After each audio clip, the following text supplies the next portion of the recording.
promised, Ari and Ian from Tech2U are with us this morning. Hey, guys. Good morning. Hey, good morning. We're here for the education, it sounds like. and also for the tease, the big non-announcement or maybe Teasers of our project. You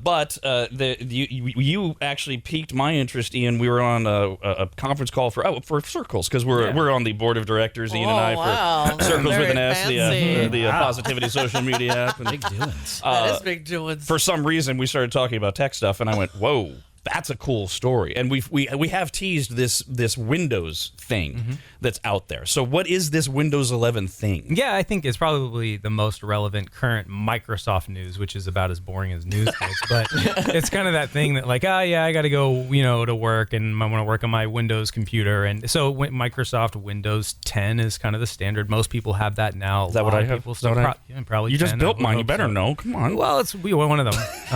You don't remember every computer you work on? God. So a lot of people still stick with 7. There's people with 8, and then they skip 9, and there's 10, right? So because 9 is like the Johnson & Johnson shot. Yeah, you don't want that. Okay. Yeah, it's just no good. Johnson & Johnson is like the Windows Vista of vaccines. So Windows 11, it came out, and it obviously it's not one of those things that gets a lot of fanfare, but it does need some small amount of attention because it's something that will impact everybody at some point. If you're using a Windows computer, which most people have that, it's going to be impactful. And Tech2U, we were sort of waiting until it came out to find out what the response would be, because you get a lot of responses from the technical industry of, it's looking good. It looks like it's going to be a good operating system. And I would say so far it appears that way. But I'm here today to kind of say, be apprehensive. Don't necessarily jump to it yet if you don't need to. So it doesn't automatically update. You don't automatically get it. It doesn't exactly do that, but if you don't know exactly what you're doing, if you're not a tech, it will feel that way. And we've had a lot of people calling in saying, "Hey, I left work yesterday and I came in today, and now all of a sudden it says Windows 11 on my computer, and I don't know what the heck happened." Wow. So in many cases, especially in businesses, this is creating a problem. But if it works well, who cares? Well, it is so new that not enough works with it just yet. Right, so if I'm a guy who makes software, Circles, for example, if Circles ran on a Windows computer, I wouldn't quite be ready to distribute that on Windows 11. It just came out. I might need a little time to make sure that I get the bugs worked out, right? And that goes the same with QuickBooks, with almost anything. And so that's what a lot of people are experiencing is complications with, hey, my software doesn't work the way I thought it was going to. And now, especially for a business, this could be kind of a hard stop. What do we do? We didn't know that this was going to happen. We didn't know this upgrade was going to come through. Because you don't just have you who doesn't know. You've got dozens or hundreds of employees who suddenly are like, I can't do this. Exactly. Yeah. So, Ari, that's really more your lane. That's right. In the business side of things, I mean, you don't want to be at the cutting edge. You don't want to be at the bleeding edge of technology. You're after reliability, not after the features and the benefits. And you want to make sure it works. It's got to be up. It's got to work. So, we take more precautions to step back and really vet it out. So can you, with still so many people working from home, so it's not like the old school brick and mortar. I envision you walking into this giant building with all of these cubicles, and somehow you fix everybody's problems. But can you still do that when everybody's scattered all over the country? We still have the tools to help, as long as the devices are owned by the company that's supporting it. But with the bring your own device mentality that we're seeing now, where companies are saying, work from home, use your own home computer, we lose control of that. Now there's these people that are just at home using their home PCs that have no management, we don't have any oversight over it. And they're doing updates, and next thing you know, they're running Windows 11, and an app that they depend on every single day isn't working. So, Ari, what are some of the specific problems then, Orion? What are the problems that people are experiencing with Windows 11, other than kind of the broad, things don't work with other things? I would say that right now one of the biggest ones is that there's two, and I won't get too technical, but there's two. Everybody knows the name Intel, right? They make the processors for most of the stuff that we use in Windows computers. Yeah, exactly. And then there's Intel's biggest competitor, AMD, and they have a big share of the market. If you buy a computer from the store, there's a chance it's going to have either an Intel or an AMD processor. So AMDs are in a lot of people's computers. They don't even know it.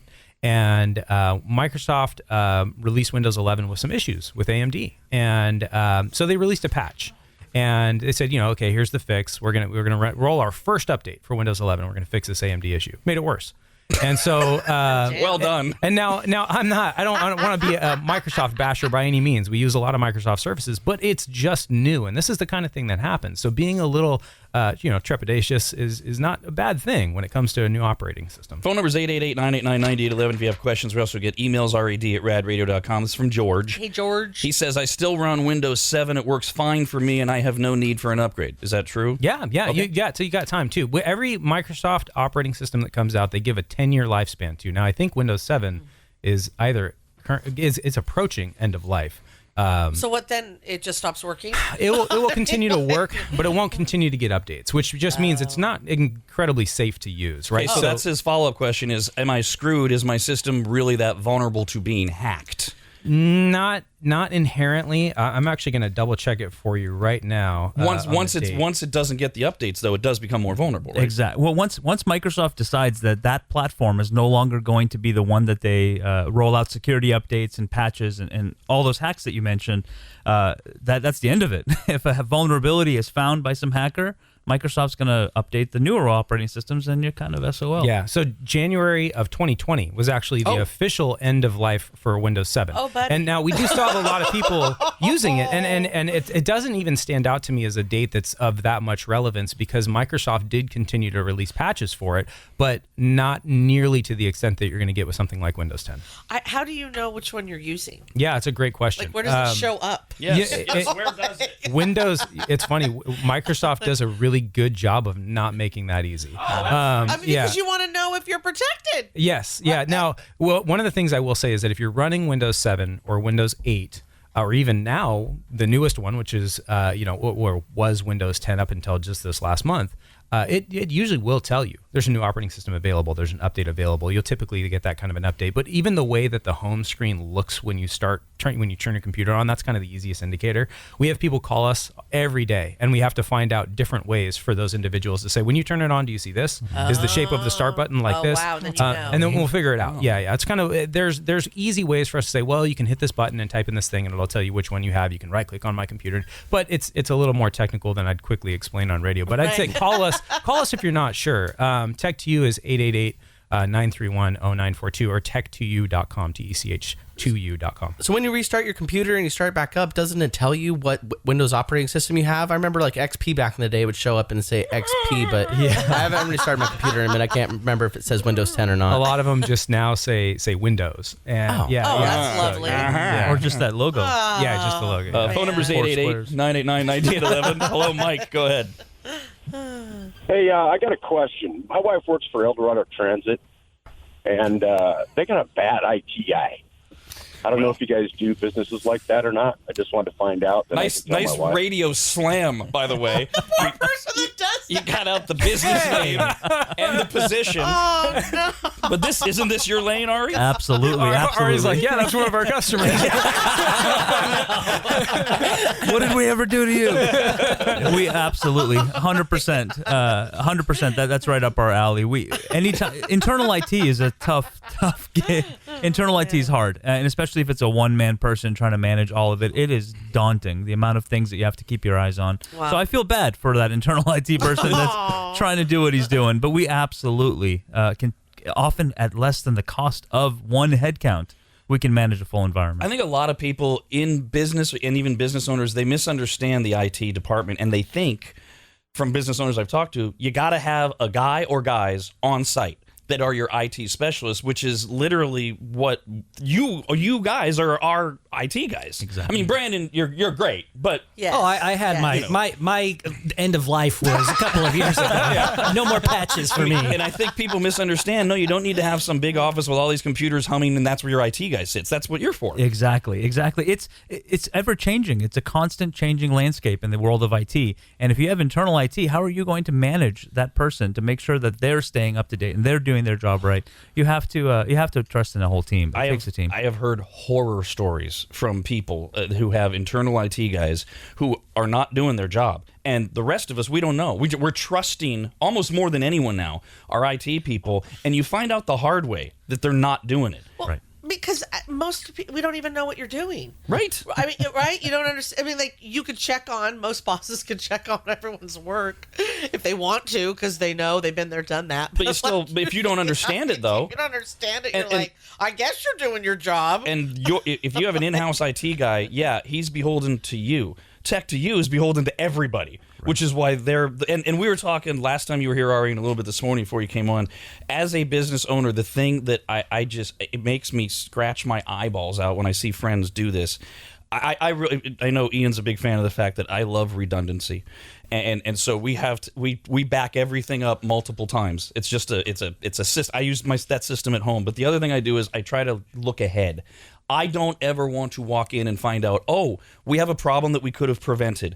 And that seems to be, is that not the biggest call you get? Absolutely. We just walked into a disaster and you're thinking, well, if you would have called me 3 months ago, this wouldn't have happened. Right. And it's so easy to resolve. I mean, that call you just mentioned, all it takes is you call our team, we do a full audit of your environment, and we'll tell you, as a business owner, we can tell you exactly what your IT person is doing or not doing. Maybe he's doing everything right. We give you a report and say, hey, keep up the good work.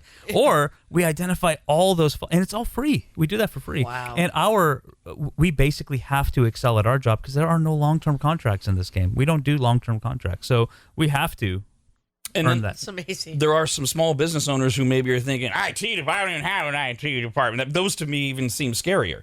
The people that are just like, maybe they've got 4 or 5 employees and they're using laptops, maybe personal laptops, but that seems like a disaster waiting to happen too. Oh, absolutely. But ignorance is bliss sometimes. If you just turn a blind eye to it and imagine it's not there, then it's not there. But when it's there, then you'll know. One of the things that's very relatable to almost any business owner is you get into your business, you're in your industry, you know what you're doing, and then it's HR is usually one of those things that kind of pops up first before tech is like, Boo, oh HR. God, I gotta fire this guy. I don't know the legal way to do it right, and then so now you're outsourcing to this HR professional, and kind of a phrase that I use a lot of time is you don't know what you don't know. There's so many little things that you're not aware of until you're educated on it, and unfortunately in our industry, it's things that can take down your business. Hello there, Jay. Go ahead.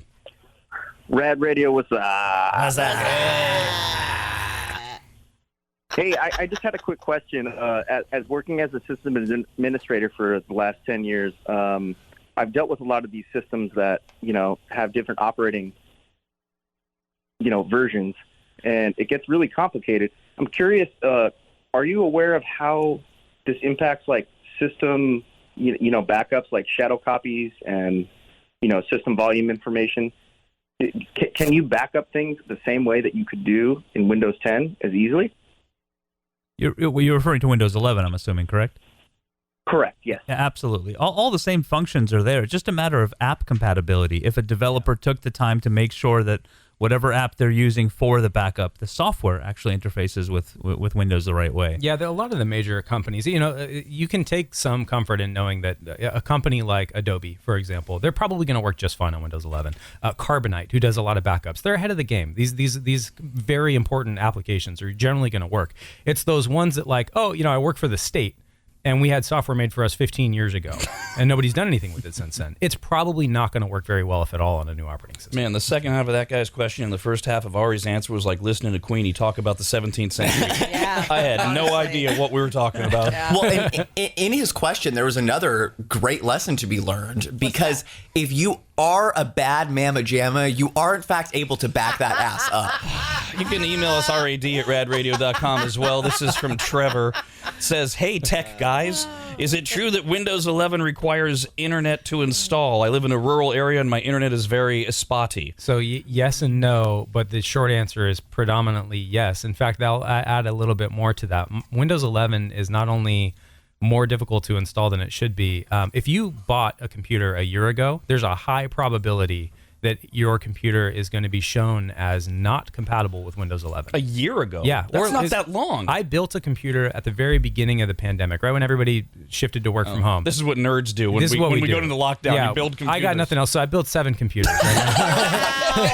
So no, I did. It was just one. But I built this PC. I used it to work from home, and just the other day, I finally decided, I'll run the little Windows 11 compatibility checker just to see if it's gonna pass, and it didn't. On this brand new computer that I built, top of the line spec on anything I'd gotten. There's a setting, and it won't go too technical here, a thing called TPM, and if it's not turned on in your computer in a place that's not even easy to get to, Windows will just tell you, oh, it's not compatible. Yeah, sorry. Yeah, there's maybe a place you can go turn it on, and it gives you some very poor instructions on how to do it. But what happens next, it was a little upsetting. It would say, it's not compatible. Go to this link. We'll give you some solutions. So you go to this link. What's the first big button on this page? Microsoft Store to buy a new computer.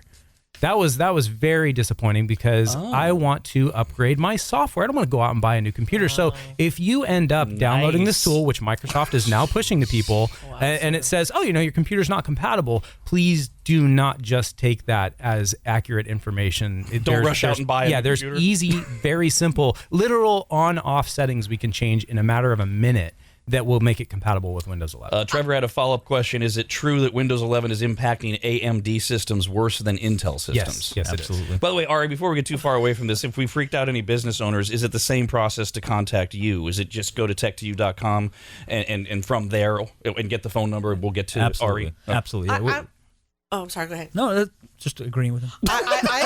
I'm sorry. I'm back a beat. I'm just fascinated that he knows that you build a computer like you know what parts to get. You know what I mean? I don't even know what they literally look what like. they do. No, I know. I hope they do know how. Crazy. It's like the parts store or whatever. I don't even know what you ask for. Hello there, Daniel. Good morning.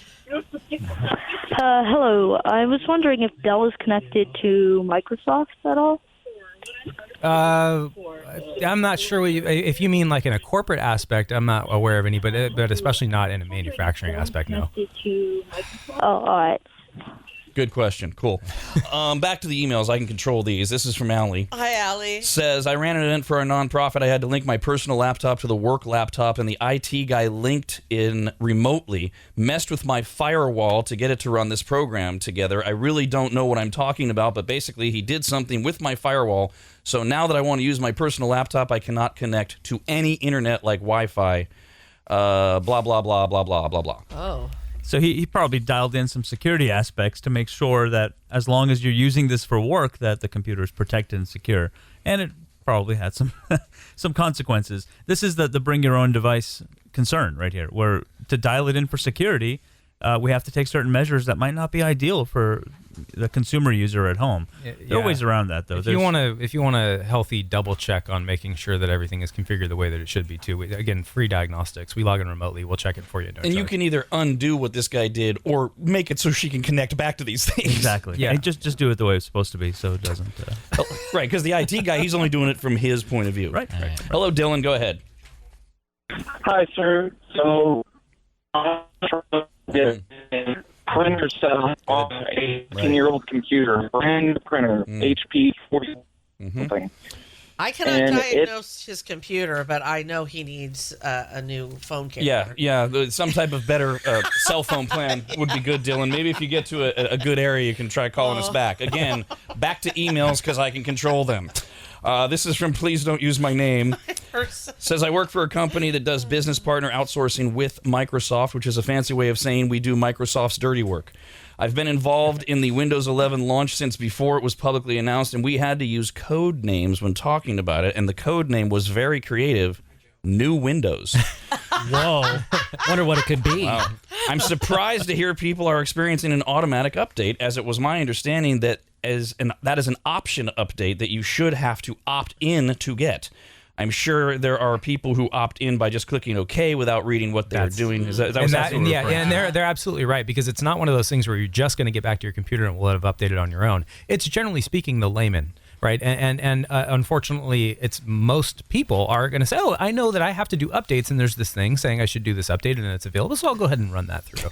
Yeah, I used to click OK to everything just to get it off my screen. That's good. I'm glad that we're helping. Yes. That's how she spent her 20s as well. Okay, whatever you want to do. I agree to the terms and conditions.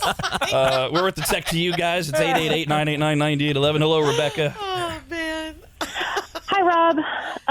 I have a question about my phone. I have an Android phone, and I have to take pictures of personal documents for work, and I send it on to the company that hired me to do the job, and I delete them later. I want to make sure that it doesn't go to the cloud. Is there a way to save it to my phone or my SD card, and then so I can make sure it's all deleted later? I would defer to the guy who does more Android work in this room, but there is absolutely a way to turn off cloud synchronization when it comes to photos, both on iPhones and Android phones. If you don't want them to go to another place besides just on your physical device, there is absolutely a way to do that. Ari, I don't think you can correct me. It's just called Google Photos, isn't it? Google Photos. There's also the Samsung Gallery has cloud sync with OneDrive. You have to take steps to make it go to the cloud. Versus if you haven't taken any steps to sync it with the cloud, it's staying on your device. Yeah. We got this from Joe. Says, would you recommend for someone who knows how to do this, letting Windows 10 update to 11 or wiping it clean and doing a fresh install of Windows 11? Oh, boy. I would say it depends on what applications you have installed. If you don't have anything special installed, do a clean install. Any tech would probably tell you the same thing. This question is, I'm an individual consumer, not a business, but I've been wanting to increase my personal security. Do you recommend using a VPN, a password manager, and a backup system/program for personal use? And if so, do you have any recommendations? All three of the above. For a VPN, I recommend a program called Private Internet Access, PIA. There's a lot of them. For password manager, I use LastPass. I use Apple Keychain. Yeah, Apple Keychain's great. There's also another one called OnePass that's great. And then for backup, man, there's a ton of them. I would probably say Carbonite's one of the most reliable in our. That's one you guys hooked me up with. Yeah. It seems to be the kind of the go-to one. Yeah, it's a little bit more of an industry standard that doesn't have like that corporate expense to it. Hello there, Joe. Go ahead.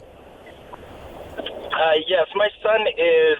First of all, good morning, anybody. But my son is 16 years old. He's really shown enthusiasm towards becoming an IT. Is there any advice you are willing to give as far as where he should start, what he should start looking at computer-wise, that kind of thing? I love that. Yeah, I would love to give advice on that. Side note, Tech2U is almost always hiring.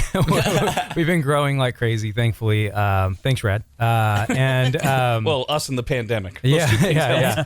But I would say one of the things that we look forward to most when we're doing an interview is not, and this doesn't sound great on the surface, but not necessarily that formal education. It's really interests that you have in this field. The people who spend some of their spare time learning about how to build computers and fix their own problems are the ones that typically thrive in our industry. If he wants to learn, if anybody wants to learn at a young age, older age, whatever it is, I'd say try to start by building your own computer. It's not as crazy as it sounds. It sounds crazy. To me, it's like there's a lot of mechanics that are like, you could take the headers off the engine. It's no big deal. You put it back. To me, that's like, no, come on. There's no way. That's not something I want to get involved in. But I would say try to just start by building your own PC. You'll learn almost everything you need from there. Wow. And a kid that's interested probably already knows how to, like, YouTube how to build a computer. He's probably already screwing around with that stuff, isn't he? We actually do. It's not common. I don't really talk about this much, but we do offer, I would say, lessons, but with a lot of caution behind that. Now and again, what we'll do is we'll teach younger kids, like, hey, here's the way that you assemble a PC. Nice. And you just like, this is what this card does. This is what this board is. And once those basic concepts are figured out, when somebody can kind of just open the doors a little bit, the rest of those things can kind of click. And of course, any questions, call us if you want some direction. I'm happy to point you in the right direction. I mean, I love that too, because, keep a teenager busy, they'll stay out of trouble. So go build a computer. Well, although once they build the computer, what they do with it then becomes a whole other thing. Like the dark web. Right. And they know all the hacks that you can't find. Well, if you're me, you break it and you build another one, and you build another one. So there's been a debate for about 24 hours, Ian, about why we've been teasing that we're gonna tease this project. Now here's what we've mentioned. This is a project that Brandon and I have wanted to do for years, and we finally got together with you guys months ago, and your eyes lit up over the idea, and we're oh so close. And so when we were talking about this, it was all based on some emails that you and I did back and forth, to where you kind of gave me this. Well, let's just say this, and this got Dawn into period mode, and she's like, what? Why? And she makes a good point.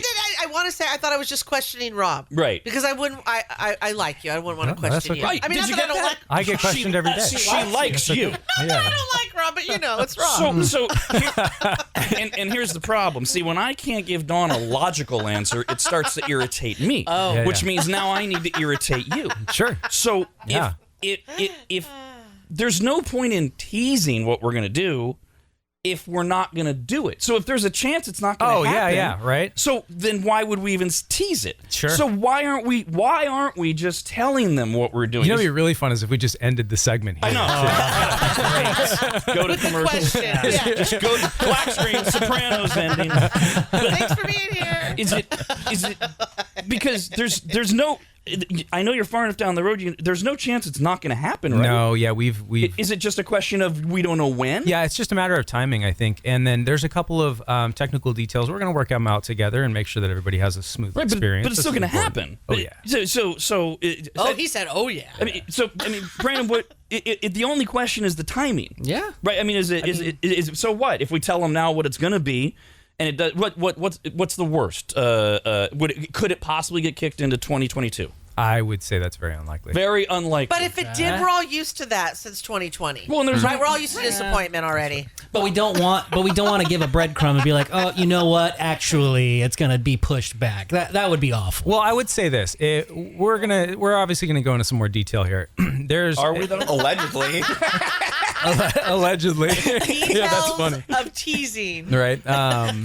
Once everybody kind of gets the picture of what's involved, then the updates will make a lot of sense too. So we'll update things along the way for everybody. Were there code words in there? So we'll update people on the timing. Those clues? Yeah. For But are we going to I think we tell should them? do that on the air? Are we going to tell them what we're doing? Yeah, I think we should tell them. Like, are we going to tell them the whole thing of what this thing is going to be? Yes. Yeah, I think we should do it. All right, we got to take a break. We'll be right back.